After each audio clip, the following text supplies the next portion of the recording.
All right, let's play some Gifts Tron. So this hand's kind of slow, but we have two Tron lands and we have a Wall of Omens, so that actually makes up for quite a bit.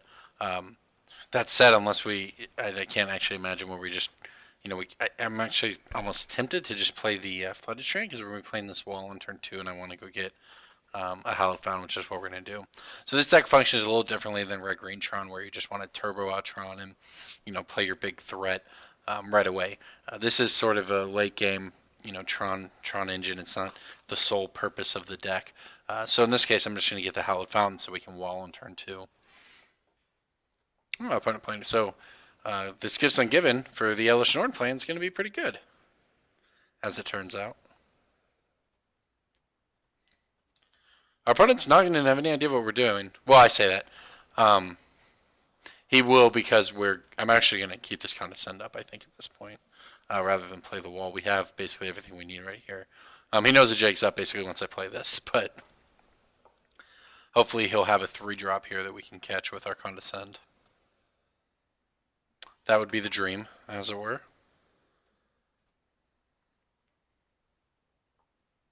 Oh, interesting. Can't say I expected that, but that's fine. Okay. Sure wish he had, so I could have scried that to the bottom. That makes things much more difficult, as a matter of fact. That's annoying.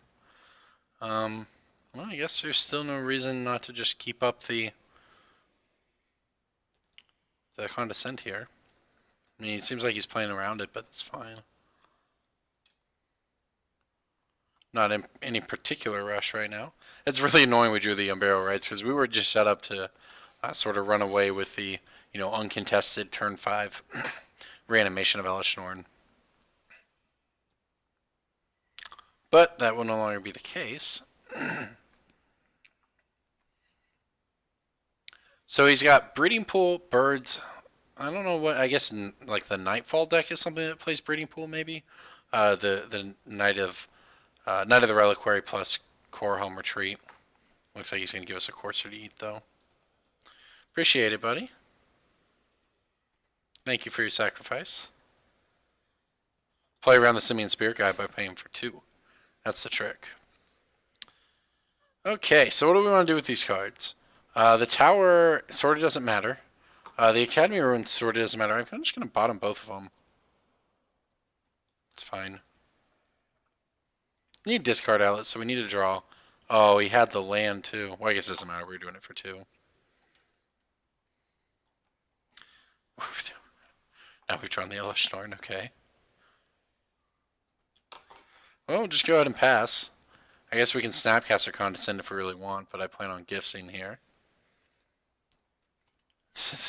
I guess if we're going to draw the Unburial Rites and not be able to have it in our graveyard, at least we drew the Elesh Norn as well, so we can now play to get to 7 mana and cast it. So we have our 2 white sources. If we can set up some way to get to complete Tron here, we can just play it. It's just Selfless Prayer. That's fine. That does not beat Elesh Norn. Excuse me. Now, this is going to be an interesting gifts pile, to be honest.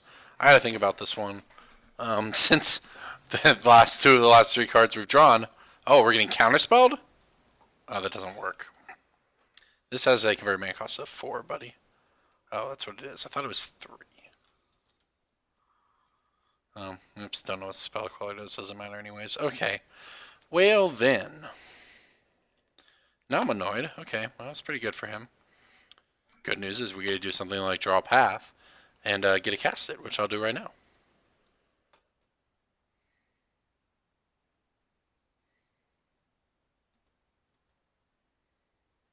For some reason I thought this was 3 or less. You can tell I don't play a lot of Standard. It's just now sort of making its presence felt in Modern. So I'm doing this main phase because obviously one of the things we're choosing will be a land here. We can really wreck him too if we include Sundering Titan in this pile. I think what this pile will be though is we could just getting Wrath isn't very good. I think we get Expedition Map, Urza's Mine, Thirst for Knowledge, and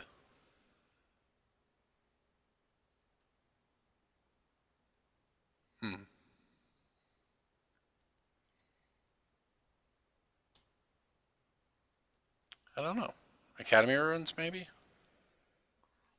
Engineered explosives, maybe? Basically, those are the three important ones because he can either give us the land. He's obviously not going to do that. I mean, man, he could give us the land, or he can give us the expedition map, which gets us the land. Or say if he threw both of those away, then he's giving us a thirst for knowledge, which allows us to pitch the Unburial Rites and the Elishnorn into our graveyard. And so I think he's probably going to throw away the map. And so this is weird. This is sort of a value gift. I think he's going to. I love value gifts. I think he's going to throw away. Those three we're picking for sure. So, and we can sort of assume he's not going to give us Tron. So I expect him to throw away the expedition map and the Tron land, and give us the Thirst for Knowledge plus another card. So the challenge for us is, what do we want that card to be? If I get Academy Ruins, we hit our land drop for the turn, and we can buy back the expedition map after that. I could also just get another gifts. So we could have another value gifts after this, but I don't think we want to do that. I think it's probably Academy Ruins. I could also just get, something like Ugin, or a Wrath or something like that. But given that he has no pressure going on, and a Selfless Spirit, none of those particularly appeal to me. So I think it's going to be Academy Ruins. I love it. Everyone Gifts Ungiven so much fun.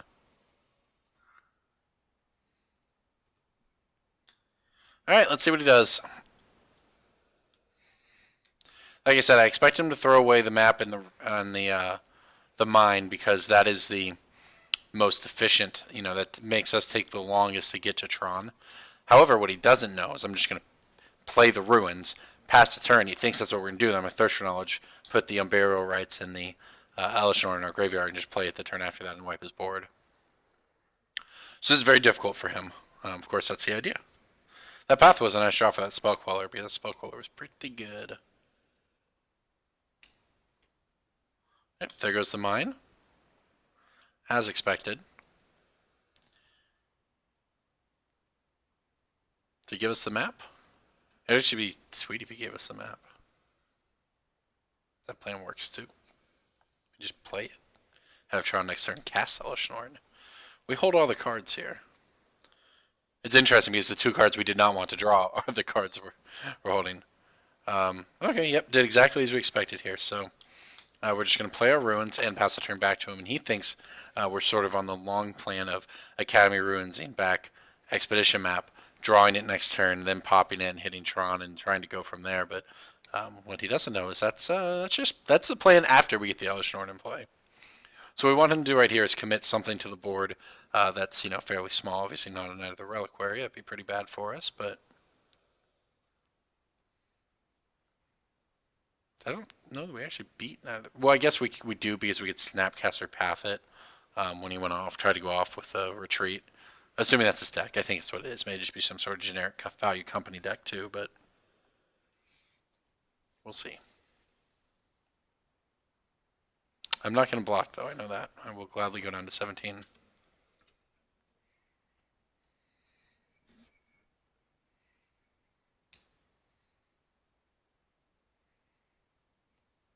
I like it. Play things that don't matter. Perfect. Thirst for Knowledge. Great. We drew the two we already have. Whatever. I think I'll discard these two.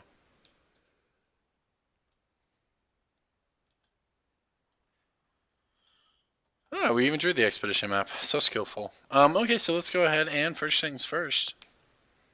We'll go ahead and flash this back. Get our Elishnorn. Wipe his board.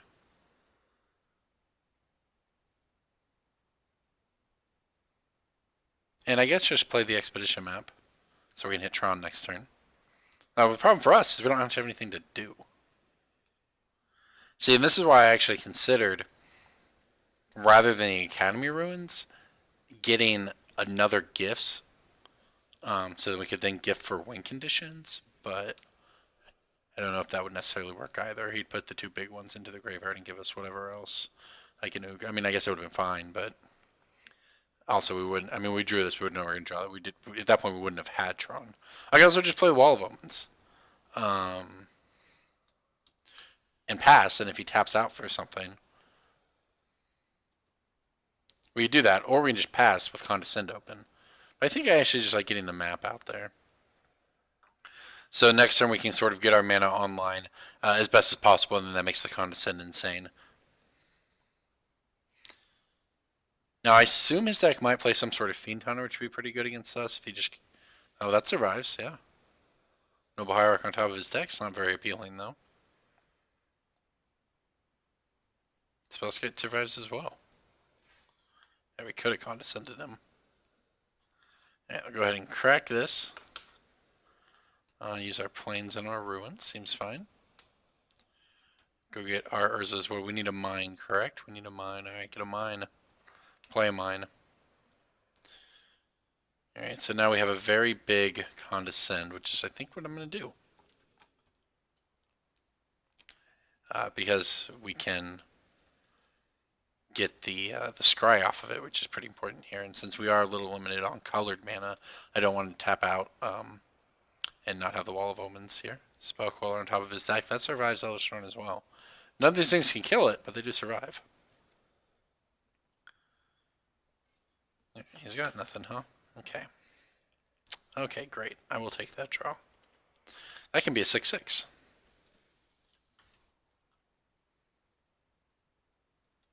So now I will play the wall. No artifacts over here I want back, and their map doesn't really matter. So we'll just go ahead and do this, play a wall.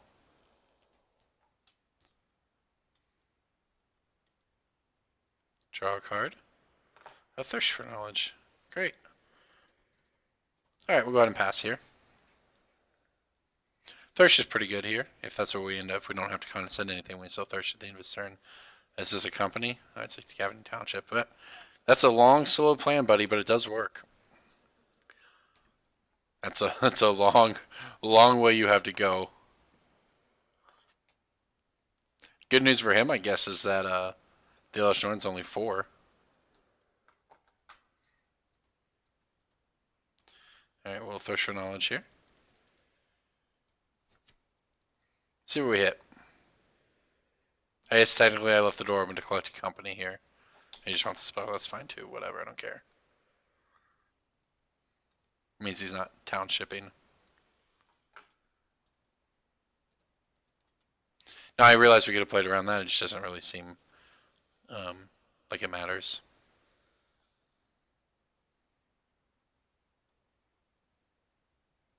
Ugin, huh? I accept. Yep, that's 8 mana. Let's cast Ugin. So don't want to do that with converting mana costs X or less. That's 1 or more colors. So we can choose 3. Leaves him with only a Spellskite. Gets us back our Thirst for Knowledge, etc., etc. He scoops. I accept. That's a good game. Alright, so what do we want here? I can only assume it's an either Reliquary deck, but I'm not positive. So I think I kind of like the Needle. I like most of what we have, to be honest. I don't think that the repeal's like okay if he tries to go in on a night. The walls seem pretty mediocre.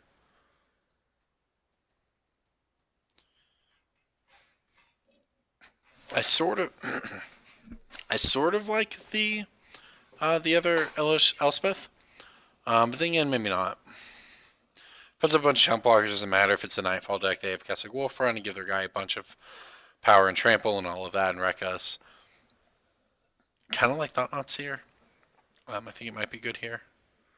Relic could be good if he is that deck. We can make the Knight smaller. Again, Negate could be fine as well. I just don't think the walls necessarily drive. I think I want the Thought-Knots in here. We get to play a little more interactive with his deck in the mid game, and they beat down as well. Plus, he only saw an Elder Thorn, so this puts a little more pressure on his removal. This hand's sweet. There's a turn 3 Thought-Knots here. Plus a removal spell on turn 2 if we need it. His turn 2, our turn 1.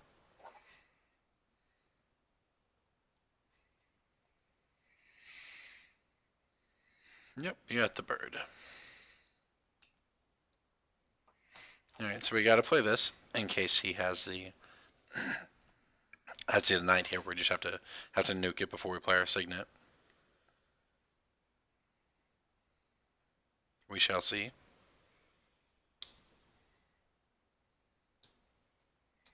He does not. He has a Quasali Pride Mage.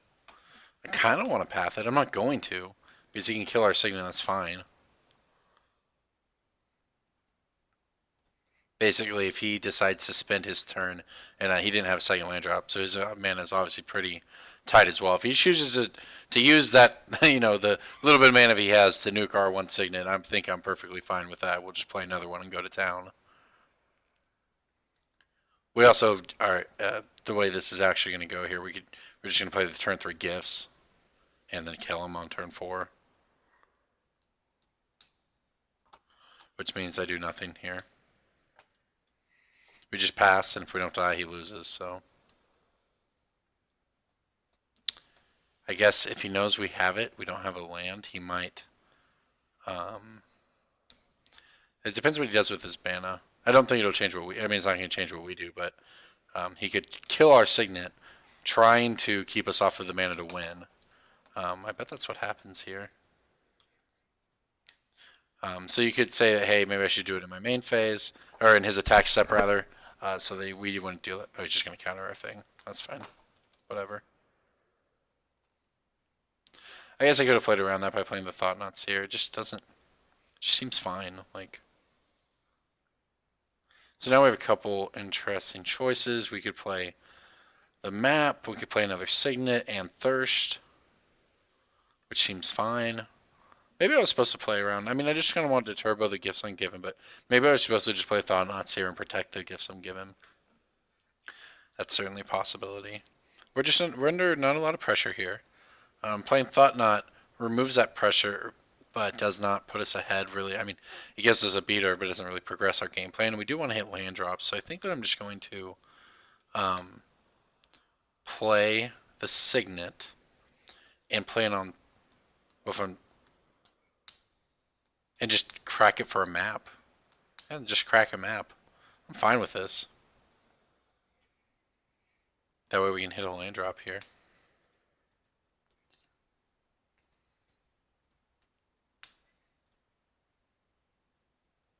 Again, not a hugely progressive play here. We're just sort of developing our mana. So we have 4 towers. Power plant and play only 3 mines, so we want the mines. We're more likely to draw a tower. Yeah, I think I just like hitting land drops there. Now next turn we can play Thought Knots there and have Path open. And if we hit a land, we can have Path and or Thirst for Knowledge open, whichever we prefer. I don't know. I think that gives first Thought Knot play was fine. If he just taps out there, if he hits a land and plays something, or if he just taps out to play anything in general because he's trying to play Magic, then he just loses the game on the spot. If he doesn't have the counter spell, he loses the game on the spot, I think when the upside to a play is just win, sometimes it's, worth doing. And in the meantime, the worst case scenario here is we continue to play perfectly fine Magic for us, and just take very little damage in the meantime. So now he's facing another decision. If he's ghost quartering us, sure. I think we should want the island here. Probably doesn't matter because of both of these, but that's fine.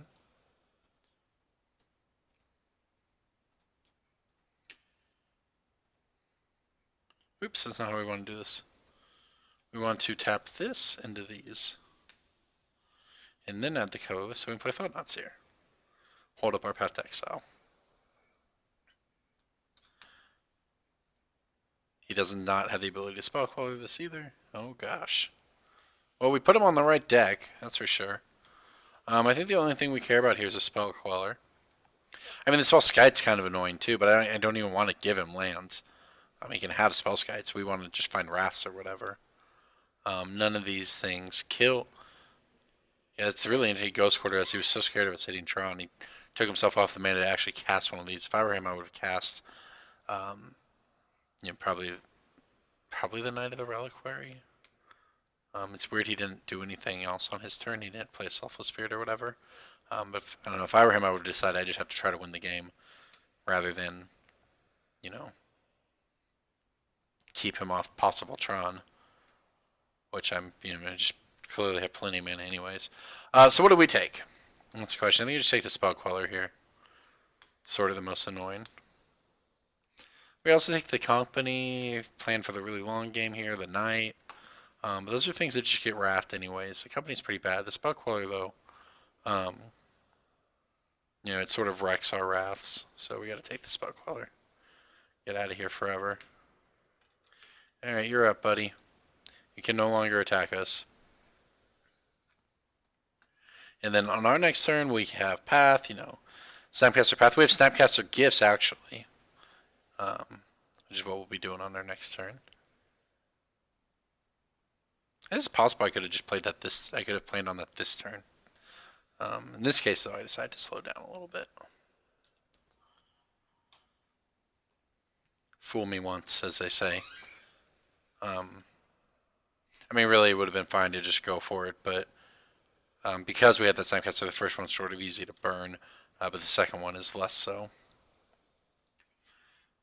It's tempting to just thought not see him again, to be honest, but we know the way was more or less clear, so I'm just going to go ahead and pass back as is and try to Snapcaster Gifts for Elesh Norn. You hit a land. Is it time to play something, buddy? Surely it's time to cast a spell. Like a Knight of the Reliquary. It'd be a 4/4. You tangle with our Thought-Knot Seer. So he drew one land and one unknown, and he has Company in hand. So the odds of our Snapcaster Gifts getting countered are very low, which is good. He's thinking hard about this, but we know what's in his hand. We know he can only have one draw to draw something that interacts with our plan here, and that just seems rather unlikely. So yeah, Spellskite doesn't matter. So unless that one card we don't know about was a Spell Pierce or something, we'll be fine.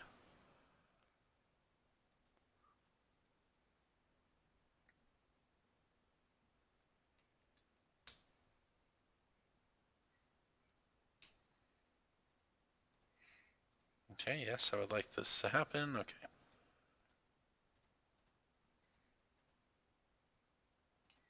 Gifts, choose you. Now, he saw the value gifts in the first game.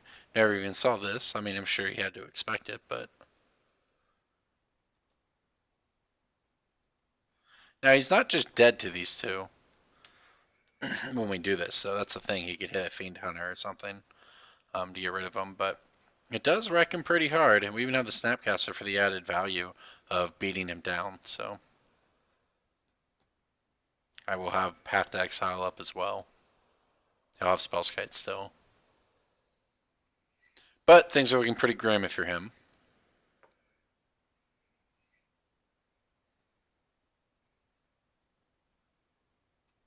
Yep, I would like you to choose to put those into my graveyard. This card's so fun. Obviously, it's Bandit Commander for a reason. For those of you who play that format. So good, so good. It's fun. This just feels like the cheat mode with it, Like the gifts pile we made in the last game, that was fun, What's our best gifts line here? There's so many different options. Gifts ungiven. Can do so many things. That's great. It's so much less fun when you just, I'll go put these two cards in my graveyard every time. Sure, dude, you got it. He knows it's about to die anyway, so doesn't want to give us some mana. Makes sense. Alright. Unburial Rites, Elesh Norn.